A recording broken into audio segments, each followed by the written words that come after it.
सभी मित्रों को जय सीताराम, हर हर महादेव।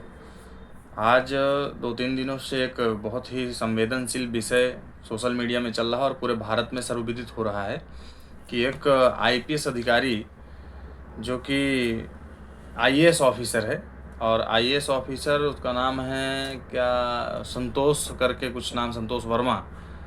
उसने बहुत ही अभद्रपूर्ण एक बयान दिया और सबसे बड़ी बात यह है कि यानी कि सरकारी पद में रहते हुए और इस तरह का बयान देना यह बड़ा ही अशोभनीय है। उसका बयान था कि ब्राह्मण लोग अपनी लड़की का मेरे लड़के से विवाह करें, संबंध बनाए इत्यादि, ऐसा। तो ऐसा अभद्र तो हम पद में रहते हुए और इस तरह का बयान देना यह बड़ा ही अशोभनीय है। आइए मैं आपको वीडियो के माध्यम से सुनाता हूँ, बताता हूँ क्या कह रहा था यह राक्षस।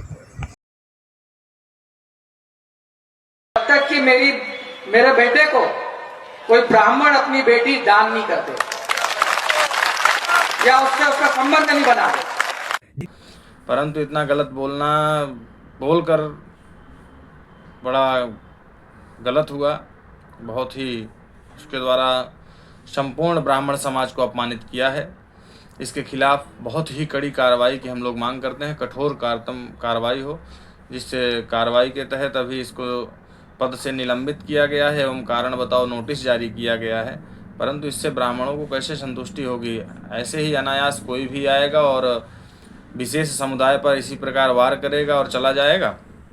अनेकों बार हम देखते हैं कि हिंदू देवी देवताओं पर इन्हीं के जैसे अराजक तत्व सदैव अभद्र टिप्पणियाँ, अभद्र आपत्तिजनक बातें करते आए हैं और आज तो हद ही पार कर दी। ज़्यादा एक लड़की के लिए, एक कन्या के लिए ऐसी बातें करना कितना ही अशोभनीय है। इसके लिए इसका दंड भगवान स्वयं तय करेंगे, परंतु यह लोग किसी को भी नहीं छोड़ते, भगवान को भी नहीं छोड़ते। तो आज तो कन्याओं की बात कर रहे हैं, कल यह बराबरी की बात करते करते और एक समानता की बात करते करते, सामाजिक पिछड़ेपन का कारण बताते बताते यह कल हमारे घर तक प्रवेश करने की बात करेंगे। हमारे घरों में भी हिस्सा और रोज आते हैं इस उम्मीद पे, आज जीतेंगे, कल जीतेंगे, परसों जीतेंगे, रोज हारते हैं। बहन बेटी पत्नियों के लिए बड़ी घातक विचार ऐसे समाज के द्वारा, जैसे कि लव जिहाद है, उसी प्रकार से कहीं ना कहीं यह हिंदुओं के बीच में ही रह करके हिंदुओं के द्वारा यह एक जिहाद ही है। ऐसी जिहाद सी मानसिकता है। संतोष वर्मा अभी फ़िलहाल तो उसने माफ़ी मांगी है, लेकिन उसका मुद्दा वही है कि आप लोग अपनी कन्याओं का विवाह हमसे करें। अरे तो भाई, करें या ना करें, आरक्षण जो है ना, आरक्षण आप लोगों को प्राप्त हुआ है, उसी आरक्षण के बल पर आप लोगों का समाज आगे आ रहा है, परंतु 70 साल पर आज तक आ नहीं पाया है।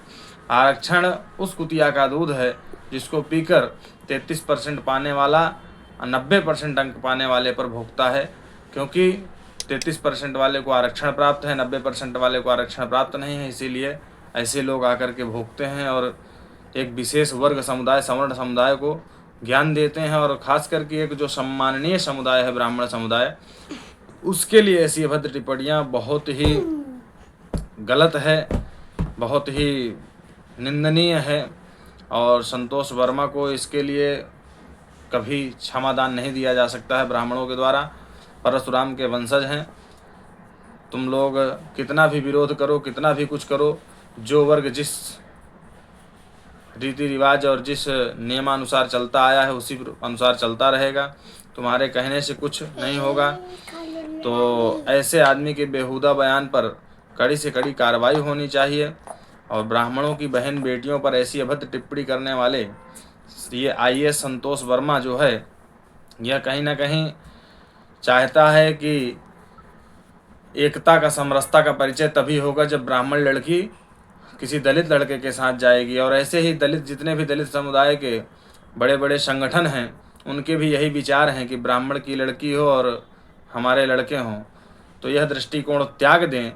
आप लोग एक दृष्टिकोण पर दूसरा दृष्टिकोण पर भी काम कर सकते हैं, जिससे भी आप लोगों का विकास हो सकता है और आप लोग और भी मजबूत हो सकते हैं। वह दृष्टिकोण मैं आपको बताता हूँ कि आप लोग लड़कियों की इच्छा मत करो, अपनी लड़कियों को ब्राह्मणों के पास भेजो, या तो ब्राह्मणों को अपने घर बुलाया करो हम बिस्तरी के लिए।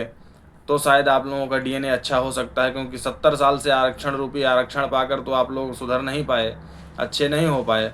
तो शायद कहीं ना कहीं ब्राह्मण लोगों को इस प्रकार घर बुला करके आप लोगों का कल्याण हो जाए, परंतु यह अच्छी बात नहीं है। आप लोग इस प्रकार से अगर विरोध करोगे हिंदू देवी देवताओं पर और खासकर हिंदू धर्म में सम्माननीय ब्राह्मणों पर ऐसी अभद्र टिप्पणियां, बहन बेटियों के लिए ऐसी अभद्र टिप्पणियां कतई बर्दाश्त नहीं है। इसके लिए इसका खामियाजा तुम्हें भुगतना होगा। सरकार का निलंबन और तुम्हारा यह माफ़ीनामा हमारे लिए पर्याप्त नहीं है। नाक रगड़ते हुए हिंदू बेटियों के चरणों पर जब तुम माफ़ी मांगोगे सरेआम, तभी यह तुम्हारी माफ़ी स्वीकार की जाएगी।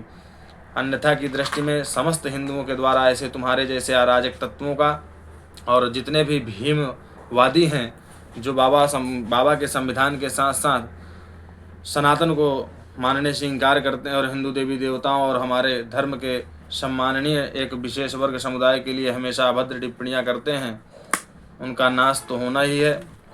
तो मैं यह कहता हूं कि समस्त ब्राह्मण समुदाय और सवर्ण समुदाय जागृत हो और इनको बताए कि आप लोग छोटे ही भाई हो और हमारे ही बंधु बांधव हो, हमारे ही सजातीय हो और हिंदू समस्त एक हैं। परंतु वर्ण व्यवस्था पर चलना है, भगवान की बनाई हुई व्यवस्था पर चलना है, भगवान की बनाई हुई व्यवस्था पर काम करना है। वर्णाश्रम का धर्म पालन हमेशा करते रहना है, अनुसरण करते रहना है और अपने धर्म जाति हो ऐसी व्यवस्था बना कर रखना है। आप लोग सभी जुड़े एवं वीडियो को शेयर करें। धन्यवाद। जय श्री राम। हर हर महादेव।